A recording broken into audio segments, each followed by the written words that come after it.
Intinya kalau seandainya ada lanang yang mukul-mukul kamu, tolong kamu kasih tahu aku. Nggak katik lanang yang boleh cek itu sama Betino. Jangan kamu.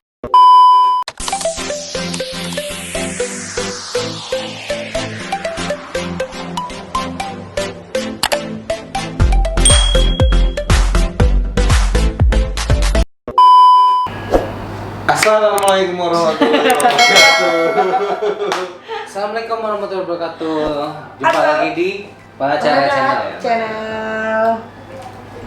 Kalau gayaku kembali lagi bersama kami. Nah, kalau gaya kau jumpa lagi ya. Kalau gaya kau Nggak ada sih. Nggak ada. oh no. Itu kan ciri khas. Oke, silakan buka.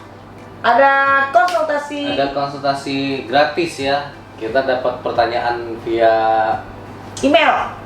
Via satelit. via satelit. Via gaib. sebenarnya. Isi pertanyaannya adalah ada teman saya, dia sering curhat. Maksudnya orang itu cerita temennya itu curhat, temennya tuh curhat.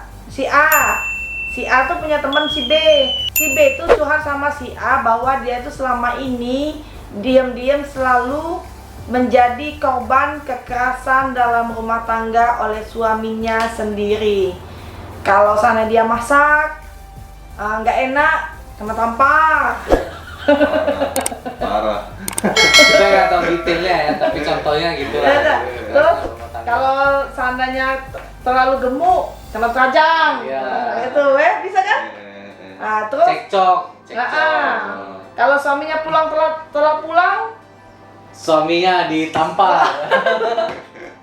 Itu kayaknya keluarga mantan MFH semua itu, ya. Pegulat semua itu.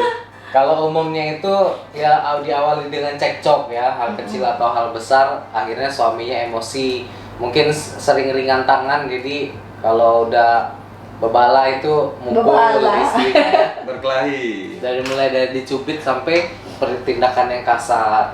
tapi bukan juga Mukul. kekerasan dalam rumah tangga itu sekedar harus dia mukul dulu, tidak. Jadi dengan kekerasan dalam rumah tangga itu bisa juga berarti dia menghina, mencaci maki, membuat istrinya jatuh sakit karena hinaan psikis, tadi. Psikis juga bisa termasuk kekerasan dalam rumah tangga. Jadi Aku bacain ya. Pasal 26 ayat 1 Undang-Undang KDRT yang pada intinya menyatakan bahwa yang dapat melaporkan secara langsung adanya KDRT kepada polisi adalah hanya korban. Dan pertanyaannya, bagaimana kalau ternyata tetangga yang mau melaporkan tetangga karena mendengar ada atau keributan, orang tua melihat, atau anak atau adik? Nah, itu sedangkan di aturannya harus korban ya. ternyata Nah mungkin di sini banyak kejadian kayak gini ya, yang lain nggak berani lapor, mereka nggak tahu hukumnya gitu. Bisa nggak kita ngelaporin pelaku KDRT terhadap anaknya atau tetangganya itu? Ternyata diatur ya. Ya, diatur dalam pasal 26 ayat 2. Pasal 26 ayat 2 itu apabila korbannya itu tidak melaporkan secara langsung, boleh dengan catatan membuat surat kuasa. Itu di pasal 26 ayat 2. Ternyata masih repot juga ya. Tetapi kalau seandainya ternyata si korban itu dalam keadaan pingsan, dalam keadaan koma, dalam keadaan tidak sadar, nah bagaimana? Bisa. Diatur dalam Bisa langsung Salah. keluarganya pasal melaporkan. 15. Pasal 15 Undang-Undang KDRT yang berbunyi sebagai berikut. Setiap orang yang mendengar, melihat, atau mengetahui terjadinya kekerasan dalam rumah tangga wajib melakukan upaya-upaya sesuai dengan batas kemampuannya untuk mencegah berlangsungnya tindak pidana, memberikan perlindungan kepada korban, memberikan pertolongan darurat, dan membantu proses pengajuan permohonan penetapan perlindungan.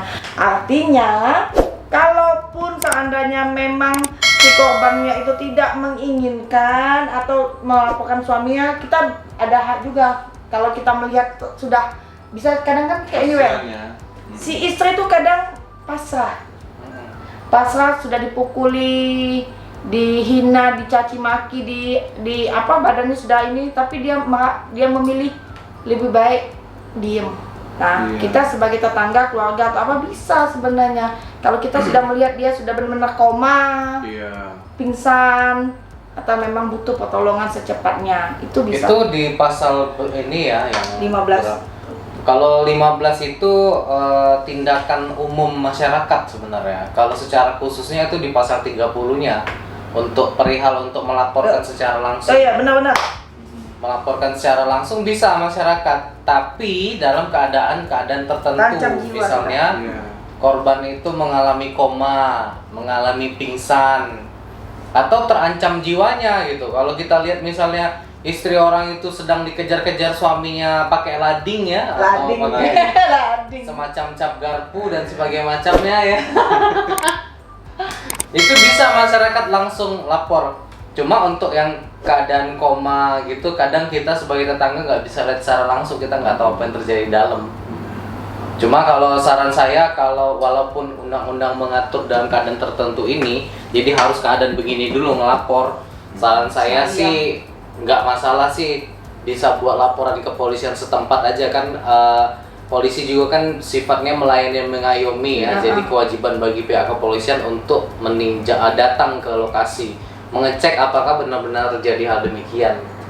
Kalau intinya kalau seandainya ada lanang yang mukul-mukul kamu, tolong kamu kasih tahu aku. Nggak kate lanang yang boleh cek itu sama betino. Jangan kamu kuajari, tak mana caranya ngajari laki. Jadi sayang sekali ya Bapak Riane, Ibu Apa? Septani berpikir undang-undang ini hanya berlaku untuk pelaku suami ya. Karena kebanyakan aku tahu bahwa ini ya bisa terjadi, bisa KDRT ini kan pasal KDRT ini kan bisa suaminya, bisa istrinya. Tetapi kebanyakan kan suaminya yang mukul istri. Menurut Ibu aja itu. Karena istri itu tenaganya nggak kuat. Pasti Oh. laki-laki yang lebih kuat kayak itu. Oh, istri itu biasanya kuatnya di psikis ya, Pak ya. Bener, galak ngatoi Iya. laki. Dan suami-suami nggak tahu ya kalau kekerasan verbal istrinya itu bisa terancam pidana. Kalau istrinya ngomong kau nih buntu terus tak pernah bawa duit balik, nah itu kan secara Iya. verbal juga menyakiti Iya, hati tapi suami. nyakiti hati ya. Tapi kadang nanti polisi bingung ya kalau faktanya memang buntu, itu bingung. polisi. Bingung ya. Makanya Bel, kan kalau seandainya tadi kan kalau seandainya KDR itu kan biasanya kan harus visum tuh. Harus visum jelas secara kasat mata bisa terlihat bahwa bekas memar, Iya. bekas ini. Nah kalau psikis tadi, kayak mana membuktikannya? Saksi, Oh, cukup kesaksian ya. saksian. Kesaksian ya. Iya. Tidak dari kesaksian korban sendiri bisa ya. Betul, Kalau tapi bisa memang ada yang melihat. tetap harus ada yang Tapi melihat manusia karena- ya, kalau kucing atau apa itu nggak bisa jadi saksi. Iya betul. Dan kalau di dalam ruang lingkup Undang-Undang Pasal 2 Ayat 1 tentang KDRT itu ruang lingkupnya itu suami, istri dan anak. Ya, dan rumah tangga Dalam rumah tangga. kan suami, ibu, ayah, ibu dan anak kan. Iya. Itu dalam Ya, rumah tangga. ya mesti tahu juga ruang lingkupnya ya. Dan di angka C-nya itu termasuk juga orang yang bekerja membantu rumah Seperti tangga dan ART. menetapkan dalam rumah tangga. Jadi Ya. jangan juga kasar sama itu ART. ART. Oh, ART ya. juga termasuk tertib. Kena. Makanya Informasi juga untuk masyarakat bahwa Iya. ART juga bagian dari rumah tangga ya. Jadi Iya. cuman beda poinnya aja dia memang. jadi untuk kekerasan ART bisa juga diberlakukan pasal undang-undang penghapusan KDRT. Iya. Cuman- Itu sayangnya masyarakat kita udah lihat pembantu atau istri dipukul di sinetron tuh kita nggak ada yang lapor ya nonton ya. Ya karena itu film. Iya. Sinetron. Apa enggak karena enggak ada Garing ya? karena ini Garing. Kurang lucu deliknya ya, kurang karena lucu. deliknya aduan mungkin nggak ada yang mengadu aja. Nah kayaknya. itu penting ya. Ini barang Sifat. barang. Delik ini kan aduan sifatnya ya. Iya. Jadi Harus korban. harus korban. Terus Atau juga kalau bukan korban bisa kuasa, dikuasakan. karena deliknya ini aduan sesuai pasal 75 KUHP, kalau mau ada cabut laporan itu harus ada perdamaian dulu ya, Iya. kedua belah pihak korban dan pelaku. Nah, Baru si pelapor bisa mencabut laporan. Jadi damai dulu dengan suaminya, dimediasi oleh keluarga, RT segala macam gitu. Dan rentang waktu untuk melakukan perdamaian ini 3 bulan ya 3 bulan. sejak pengaduan. Ya, Kalau bisa dalam 3 bulan itu mencabutnya. tidak ini Tidak ini dicabut. kan dilanjutkan. Jalan Ya. terus. Tapi untuk spesialis ini saya juga tadi ada baca itu di pasal 75 itu kan seperti itu aturan secara KUHP. Tapi ada aturan Mahkamah Agung karena mayoritas rata-rata dengan kejadian KDRT ini banyak yang berdamai endingnya rata-rata. Ya, karena- Jadi di dalam putusan hakim itu tidak dikeluarkan jangka waktu seandainya lebih dari 3 bulan atau 4 bulan. Seandainya masih mau ada perdamaian masih bisa seperti itu. Mungkin ini kami hanya berbagi sedikit ya, share kalau Diskusi, sana ya. diskusi kalau sana memang ada yang Ngobrol. salah Iya. dari yang kami sampaikan, tolong dicek kembali, baca-baca.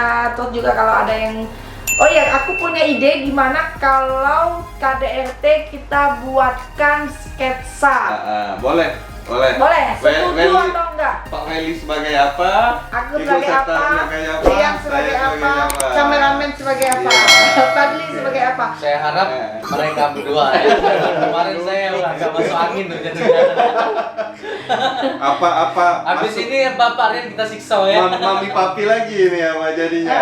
Komen ya. Komen ya. Kalau seandainya pada setuju ini KDRT ini kita Dibikin buatin sketsa. sketsanya, komen. Ya nggak setuju Minimal juga masih kita bikin sebenarnya. tidak minimal komennya 20 lah. 20 lah ya. 20 komen, Iya. sketsa langsung dibuatin. Kalau Buat ada yang kalian. komen kita komen sendiri lah. Iya. 20 kali ya. Ya, sampai 20 ya. Bingung gitu. Kalau ada alur cerita yang Lokasinya bagus, di mana? boleh. Kalau ada yang mau kasih alur cerita yang bagus, boleh lah nanti dikasih giveaway. Giveaway. Kalau dipakai tapi, Ya. kalau iya. dipakai kita kasih. Dan giveaway. kalau memang bagus ya. bagus, memang ceritanya bagus. Uji kita tuh, bagus ini, bagus lucu ini. Nah, Yuk 10.000 untuk kau. Tunjuk 200.000. 100.000 nah. Ya. Paksa bikin. 200.000 ya. Yang punya cerita yang bagus dan dipakai di waktu kita mau syuting, dipakai ceritanya dapat langsung 200.000. DM aku, nanti aku langsung kirim nomor rekeningnya, ceritanya kirim ke DM @setalia_1. Jangan lupa untuk selalu nonton Pengacara Terima Channel. kasih guys sudah nonton terus ya. Betul. Jangan lupa subscribe komen, like, and and share. share. Pengacara Channel pecah. Ciao.